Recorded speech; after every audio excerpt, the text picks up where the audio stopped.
السلام علیکم ناظرین، میں محمد اسلم حسین سیاست کی عالمی خبروں میں آپ سب کا استقبال کرتا ہوں۔ پیش ہے دنیا بھر سے آج کی کچھ اہم خبریں۔ ایک سروے سے پتہ چلا ہے کہ متحدہ عرب امارات کی تقریباً 70% کمپنیاں 2023 میں نئے ملازمین کی خدمات حاصل کرنے کا ارادہ رکھتی ہے۔ 50% کمپنیاں جو اگلے 3 مہینوں میں بھرتی کرنے کا ارادہ رکھتی ہے وہ زیادہ سے زیادہ 5 ملازمتوں کے لیے بھرتی کریں گے، جبکہ 25% تقریباً 6 سے 10 کارکنوں کی خدمات حاصل کریں گے۔ یہ سروے ملازمتوں کی ویب سائٹ bet.com اور مارکیٹ کے ریسرچ ایجنسی یو گورنمنٹ نے کیا ہے۔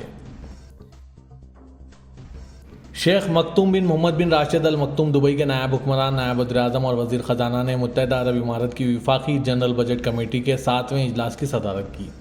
اجلاس میں نائب وزیر اعظم اور صدارتی عدالت کے وزیر شیخ منصور بن زائد ال نہیان نے شرکت کی۔ شیخ عبداللہ بن زائد ال نہیان وزیر خارجہ امور اور بین الاقوامی تعاون، محمد بادل حسینی مالیاتی امور کے وزیر مملکت اور خالد محمد بلامہ مرکزی بینک آف UAE کے گورنر وزارت خزانہ کے نمائندوں کے علاوہ دوسروں نے شرکت کی۔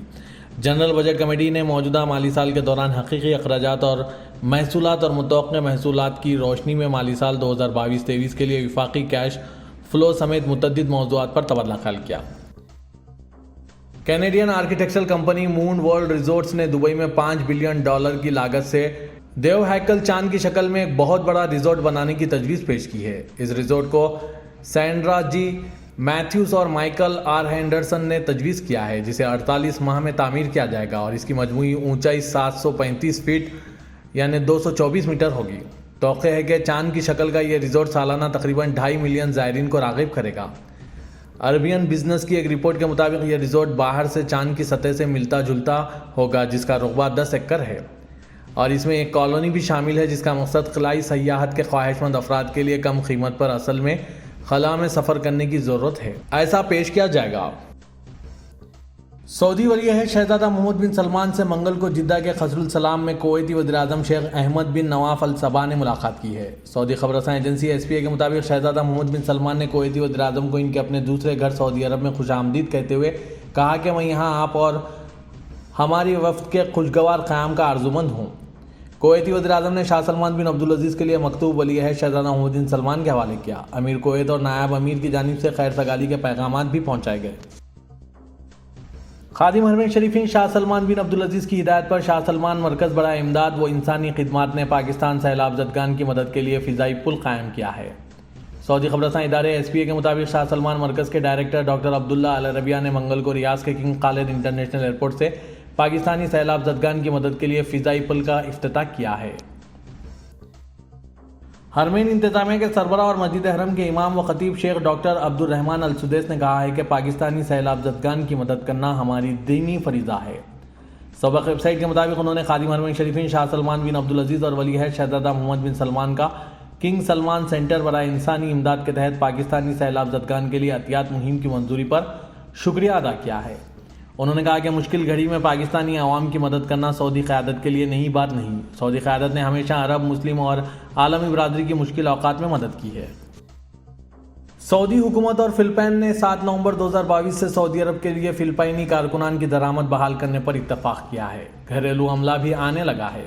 الاقتصادیہ کے مطابق وزیر افرادی قوت و سماجی بہبود انجینئر احمد الراجحی نے فلپائن کے وزیر تارکین وطن سوزان اوبلیس سے ملاقات کی ہے۔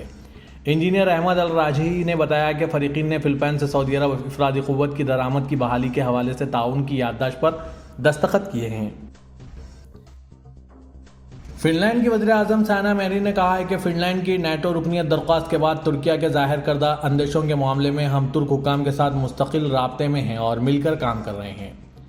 فن لینڈ کی وزیر اعظم میرین نے فرانس کے شہر سٹراسبرگ میں یورپی پارلیمنٹ کے کابینی اجلاس سے خطاب کے بعد یورپی پارلیمنٹ کے سربراہ روبرٹا میسٹوسولا کے ہمراہ مشترکہ پریس کانفرنس میں شرکت کی۔ پریس کانفرنس کے خطاب میں فن لینڈ کی نیٹو رکنیت کے لیے پیش کردہ درخواست اور ترک کے ساتھ تعلقات سے متعلق ایک سوال کے جواب میں انہوں نے کہا کہ بلا شبہ ہم ترکی کے طرف سے ایجنڈا پر لائے گئے موضوعات پر ترک حکام کے ساتھ رابطے میں ہیں اور طے شدہ اتفاق رائے کی بنیادوں پر مل کر کام کر رہے ہیں۔